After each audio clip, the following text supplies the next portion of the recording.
G'day, Steve Wilson here, and I'm on the phone with Richard's longtime partner, Eva Gaddies. I moved to Sydney in 1970. Started going to the Elizabeth Folk Club and the Pact Folk Club on Saturday night. So I met Richard there. He was good looking, unattached. He played the button accordion and he rode a motorcycle. So he ticked all my boxes. While we were in Sydney, we lived in separate households, but we spent many hours going away on bike trips involved in music and motorcycle racing and scrutineering at bike things and whatever. Yep. But when Richard moved to Chippendale to be close to his new job in the Clever Room at Mechanical Engineering, that's where we became friends with an English concertina player called Dr. John Remshaw. And over several years, both of Richard and John published 4 issues a year of the Concertina magazine. 26 issues is quite an achievement for both of those men.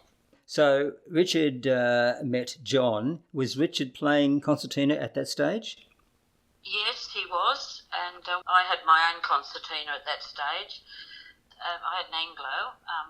It was a Jeffries Anglo. Right. John, Richard and I were musicians for the Sydney Morris Men when they first formed. There's a picture of us taken down the rocks, all dressed up, looking like we're old-fashioned people, and it's a great picture. When did he decide to start making concertinas?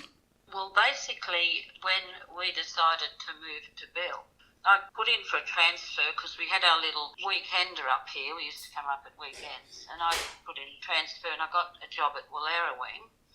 And it wasn't easy because, we moved up the day before I had to go to school at Wang, and we had a 14 by 12 wooden shack, no electricity, 44 gallon drum of water, no road down the hill, combi van, 2 bikes and 4 cats. But anyway, we then added a little tiny 12 by 6 foot wing. That was the kitchen bathroom. And then, of course, the other wing on the other side was for Richard's little workshop. Right. And so he started making concertinas. right away. Right. Yes. And repairing them.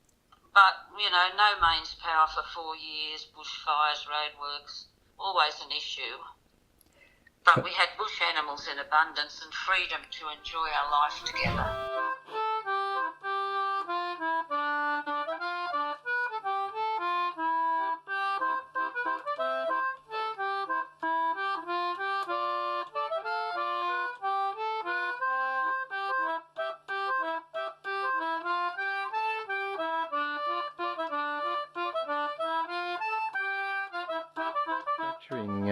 Yes, it certainly is. Yes. Area. Yep. This is light manufacturing. This is where the wonderful machine that can reproduce anything lives. Mm-hmm. And turn one of these into one of these. Oh, okay. And it does that with a pantograph. Not a pantograph. What do they call it? It is a pantograph. Is it? Pantograph, Okay. Yeah. So your master actually goes up onto There it is. that section there. 4 times larger than the sample that I'm cutting out at the moment. Yeah. Yeah.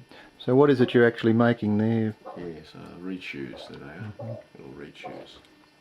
Right. Okay.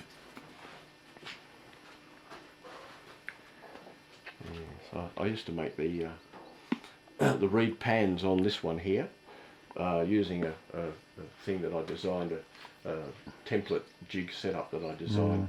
But I can now use the new machine. It does an easier job and it's quieter as well. This has got a router, and the router's noisy, but this machine's still invaluable because I still have to make templates, and I need a machine that I can make accurate templates. Yeah. I've got a rotary table, which is over here for it, where I can generate a perfect hexagon, which is very important if you're making concertinas. Yes. So And I used to have the press over there, but I've moved it to the new workshop. Right. And that was for, there are certain parts in the concertina I still need a press for, little pivots and things, stamped little pieces out. You know. But some of these simple things like this, it's for making the little reed valves, leather reed valves. Yeah. They're just punched. Take a piece of leather and bang, and you can see the ones that have been punched out. Oh yes. They're the valves for the Yes, for the reeds. Yeah, there are two valves on, there are two reeds in one chamber, one for the push and one for the pull, because the reeds only sound in one direction. And when you're using one reed, you don't want the air to uselessly be blown past the other. So you've got two little flapper valves, and as you're playing one reed, so the valve closes, the other one off. What about your bellows? Oh yes, the bellows, yes. This is a replica bellows, in fact a Jeffries bellows that I've made with the papers, a 7-fold, made up from all little individual pieces of card all stuck together, little leather bits.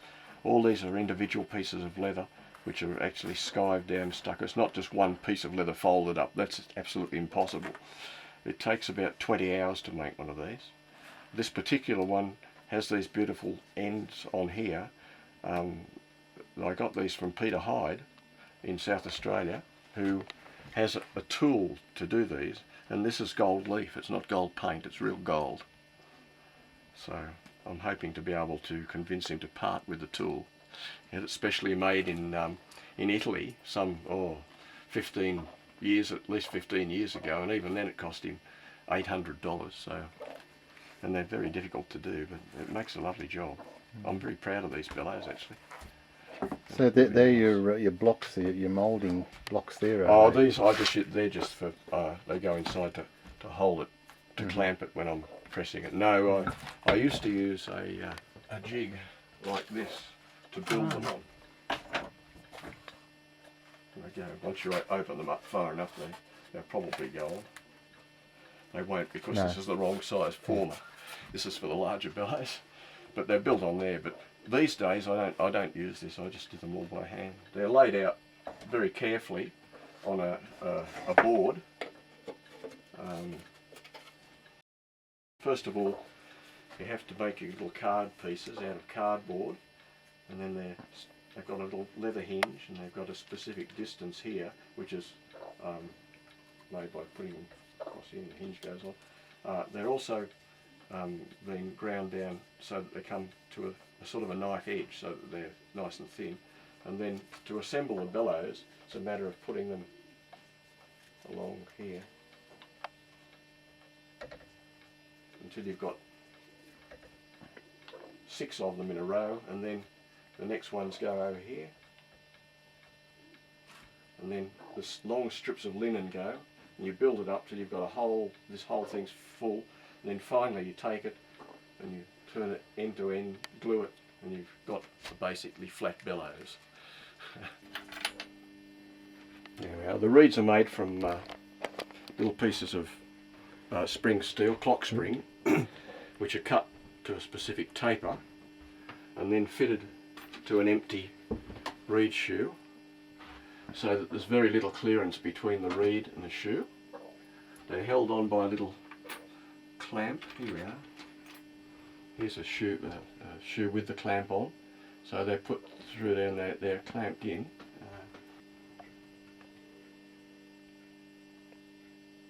And then the reed, this one has lead on because it's a base reed, and at the end of it stands up proud of the holder, like so. And when the air pressure goes this way, there's a bellows under the table which gives me a vacuum into this box. There's a hole, and there's the reed sounding. And if I pull this microphone across and turn it on, it'll tell me on this meter. But it's a C 1 octave below middle C, and it's about 32 cents flat. A cent being 1/100th of a semitone. So that's how they go. That one's this is more this will sound more like a proper reed.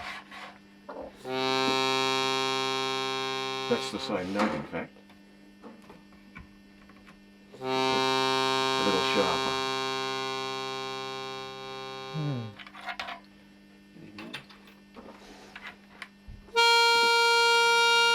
A B flat.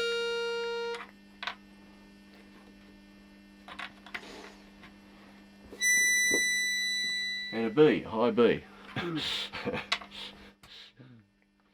Chris, you had a long association with Richard. You must have come to know him pretty well.